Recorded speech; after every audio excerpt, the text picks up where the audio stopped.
वालेकुम फ्रेंड्स, आज का हमारा नेक्स्ट टॉपिक है फीटल इन्फेक्शंस। ठीक है, इसमें सबसे पहला आ जाता है रूबेला। रूबेला जो है ना, ये इसको जर्मन मीजल्स भी कहते हैं। ठीक है, इसका इनक्यूबेशन पीरियड होता है 14 डेज़, 12 से लेकर 23 डे तक। इसमें लिम्फोडिनोपैथी जो है ना मोस्ट कॉमन है, जो कि सब ऑक्सीपिटल पोस्ट आर्टिकुलर सर्वाइकल होती है और prior to and lasting after the disappearance of the rash. ठीक है, इसमें जो इनकेफ्लोपैथी का रिस्क है 1 in 6000 है, थ्रोम्बोसाइटोपिनिया का 1 in 3000 है।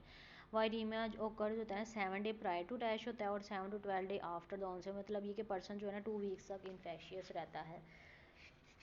नेक्स्ट आ जाता है कि इसका आप जो है ना मटर्नल डायग्नोसिस जो है ना, इसका डायग्नोसिस आईजीएम और आईजीजी एंटीबॉडी मटर्नल सीरोलॉजी पे बनता है। ठीक है, फीटल इन्फेक्शन जो है ना most vulnerable gestation for ट्रांसप्लेसेंटल infection जो है ना फर्स्ट ट्राइमेस्टर है। ठीक है, उसमें 80% केसेस में ये ना ट्रांसमिट होता है। ठीक है, कंजेंटल डिफेक्ट्स 85% होते हैं और जो मल्टीपल डिफेक्ट्स जो होते हैं ना वो फर्स्ट 8 वीक्स के अंदर ही होते हैं। ठीक है, 20% केसेस में जो है ना वो इन्फेक्शन में मिसकैरेज हो जाता है। आफ्टर 12 वीक्स जो है ना इसका जो है ना 25% तक होता है अर्ली सेकेंड ट्राइमेस्टर में।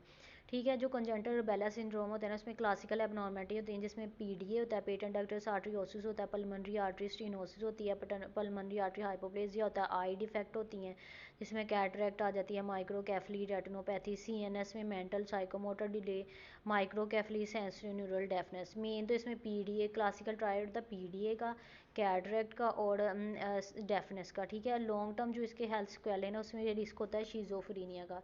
तो वो कह रहे हैं कि जो वायरस है ना थॉट टू भी प्रिवेंट करता है maturation of critical brain structure और functional component implicated in the aetiology of the disorder, यानी वो इम्पेयरमेंट हो जाती है डेवलपमेंट की। ठीक है, नेक्स्ट जो इसका डायग्नोसिस है ना फीटस के अंदर, वो प्राइमरी इन्फेक्शन जो है ना वो फर्स्ट 12 वीक्स के अंदर होता है। इसमें जो है ना आपने कहना है कि टर्मिनेट कर दे प्रेगनेंसी को, लेकिन 12 to 18 वीक्स के दरमियान जो है ना ऑलमोस्ट ज़ीरो होता है इन्फेक्शन का रिस्क आफ्टर 20 वीक्स।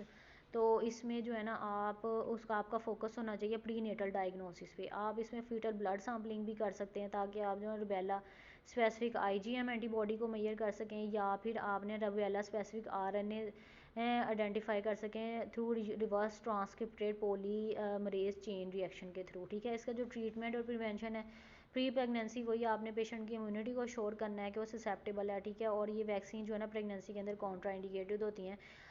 तो वुमेन का कहना है कि 1 मंथ के लिए जो है ना प्रेगनेंसी अवॉइड करें। नेक्स्ट आ जाता है साइटोमेगालो। साइटोमेगालो का इंसिडेंस होता है 0.7 से लेके 4.1% तक। ये इसमें पेशेंट के अंदर जो है ना वो ज़्यादातर इसके ये फैलता है बाय यूरिन, सलाइवा, सीमन और सर्वाइकल सिक्रीशन और ब्रेस्ट मिल्क से। मटर्नल जो डायग्नोसिस है वो सीरोलॉजी पे बनता है आईजीजी और आईजीएम एंटीबॉडी से। ठीक है, और इसके अलावा जो है ना वो आप फीटल इन्फेक्शन जो है ना 80 to 90% केसन में ये एसिम्टोमेटिक होता है। अल्ट्रासाउंड के ऊपर आपको जो है ना IUGR, microcephaly, cerebral atrophy, ventriculomegaly, intracranial calcification और हाइड्रोप्स मिलता है। ठीक है, साइटोमेगालो में ज़्यादातर इंट्राक्रेनियल कैल्सिफिकेशन कॉमन होती हैं। ठीक है, तो अर्ली इन्फेक्शन में फीटल ब्रेन अनोमली ज़्यादा होती हैं और लेटर इन्फेक्शन में हेपेटाइटिस और थ्रोम्बोसाइटोपिनिया ज़्यादा होता है। कंजेंटल जो साइटोमेगालो इन्फेक्शन है ना मोस्ट कॉमन काज है डेफनेस का और लर्निंग डिसेबिलिटी का। ये एक एमसीक्यू भी है। ठीक है, कि कंजेंटल साइटोमेगालो वायरस जो है ना उसमें डेफनेस और लर्निंग डिसेबिलिटी ज़्यादा होती हैं। डायग्नोसिस का जो है ना वही आपने मटर्नल सीरोलॉजी और अल्ट्रासाउंड पे करना है। ठीक है, और इसके अलावा जो है ना आप क्वान्टिटेटिव पीसीआर भी कर सकते हैं एमनियोटिक फ्लूइड के अंदर। ठीक है, ट्रीटमेंट इसका जो है ना no vaccination for the cytomegalo. Next आ जाता है टॉक्सोप्लाज्मोसिस जो है ना, इसमें कैट एक डेफिनेट होस्ट होता है और ये ओसाइड प्रोड्यूस करता है, स्पोरोसाइड प्रोड्यूस करता है। ठीक है, और पैरासाइटीमिया और फर्दर डिसएमिनेशन हो जाती है जिसकी वजह से ना skeletal muscle, heart muscle, CNS के अंदर ना टिश्यू सिस्ट बन जाती हैं। टॉक्सो जो है ना ट्रांसमिट होता है प्रेग्नेंट वूमन को through injection of cyst in the raw और इन एडिक्वेटली कुकड मीट और अंडर कुक मीट। ठीक है, अनसेफ ईटिंग हैबिट्स की वजह से माइल्ड मलेज, लिथार्जी और लिम्फोडिनोपैथी इसके सिम्टम्स हैं। नेक्स्ट जो इसका जो डायग्नोसिस है ना वो सीरोलॉजी पे होगा आईजीजी और आईजीएम के थ्रू। इन्फेक्शन जो है इसमें भी क्लासिकल ट्रायड होती हैं। जो है ना टॉक्सो, इसका मेन फीचर है कोरियो रेटिनाइटिस, इंट्राक्रेनियल कैल्सिफिकेशन और हाइड्रोकेफलस। ठीक है, और जो है ना फर्स्ट ट्राइमेस्टर में मिसकैरेज भी हो सकता है। डायग्नोसिस वही पीसीआर करेंगे एमनियोटिक फ्लूइड का बिफोर 20 वीक्स। अगर जो है ना वायरल लोड 1100 पैरासाइट पर एमएल मिल जाता है या फीटल अनोमलीज मिलती है ना तो इसका मतलब है पुअर प्रोग्नोसिस है और प्रेगनेंसी को आपने ना टर्मिनेट कर देना। ट्रीटमेंट और प्रिवेंशन में यही है कि मटर्नल इन्फेक्शन अगर कंफर्म हो जाता है तो स्पायरामाइसिन स्टार्ट कर दें, इवन जब तक पीसीआर की रिपोर्ट नहीं आती तो स्पायरोमाइसिन आपने स्टार्ट रखनी है, ठीक है। और पॉजिटिव पीसीआर अगर आ जाता है ना फ्रॉम 18 वीक्स तो कम्बिनेशन आपने पायरीमिथामीन देनी है, अवॉइड करनी है फर्स्ट ट्राइमेस्टर में क्योंकि टेराटोजेनिक है, और साथ में सल्फा डायजीन भी देनी है, ठीक है। प्री नेटल आपने एजुकेशन करनी है कि कुकिंग और वेयरिंग ग्लव्स, और इसके अलावा जो है ना healthy avoiding contact with objects that are contaminated cat faeces, ठीक है। इन सबको आपने उसको प्रेग्नेंट वुमेन को काउंसल करना है। नेक्स्ट आ जाता है parvo B19।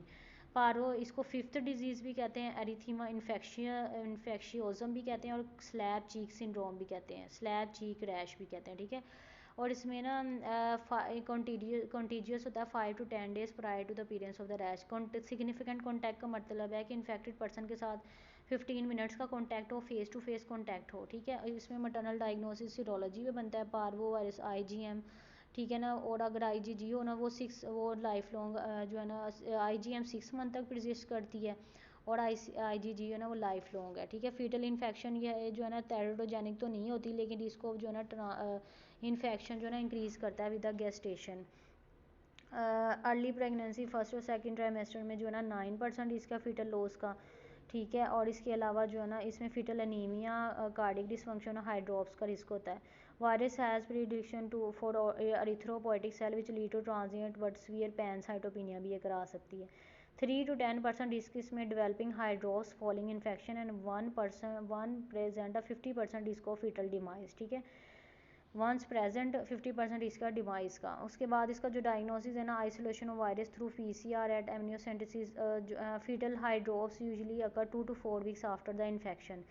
fetus potentially identify as being risk due to maternal serology but no sign of infection should be monitored by ultrasound weekly for up to 8 weeks, ठीक है। अगर तो आपको मदर में इन्फेक्शन है लेकिन फीटस अल्ट्रासाउंड नॉर्मल है तो आपने 8 वीक्स तक उसको जो है ना मोनीटर करना है, ठीक है। और इसके अलावा जो है ना after maternal exposure for sign of foetal hydrops and with middle cerebral artery और peak systolic velocity measurement to predict the foetal, अगर फीटल हाइड्रोप्स के साइन मिल रहे हैं तो फिर आपने जो है ना उसको मिडल सेरेब्रल आर्टरी से मेजर करना है, ठीक है।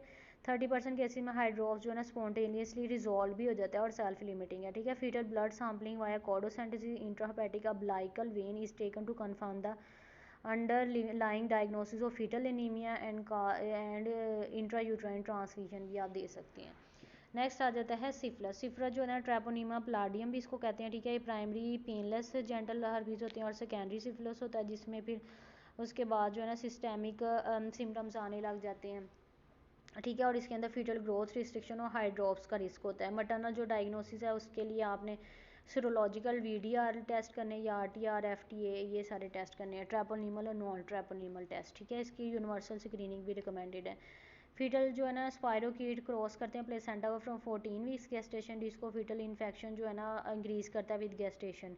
इसमें मिसकैरेज, स्टील बर्थ और हाइड्रोप्स का और ग्रोथ रिस्ट्रिक्शन का रिस्क होता है। जो क्लासिक कंजेंटल सिफिलिस होता है ना उसका एसिम्टोमेटिक भी हो सकता है, और इसके अलावा इसके अंदर जो है ना डेफनेस, न्यूरोलॉजिकल इम्पेयरमेंट और बोनी प्रॉब्लम होती हैं। डायग्नोसिस जो है ना वो IgM के थ्रू, सीरोलॉजी के थ्रू बनेगा, PCR भी आप कर सकते हैं, अल्ट्रासाउंड पे foetal hydrops, hepatomegaly, placentomegaly, bowel dilation मिलेगी, ठीक है। इसका there is no treatment for infected foetus as with all serious foetal infection, termination of pregnancy appropriate है। इसका जो ट्रीटमेंट है ना वो वैसे तो लॉन्ग स्टे पेंसिलिन है। पेंसिलिन क्या करती है, पेंसिलिन प्रिवेंट करती है ट्रांसप्लेसेंटल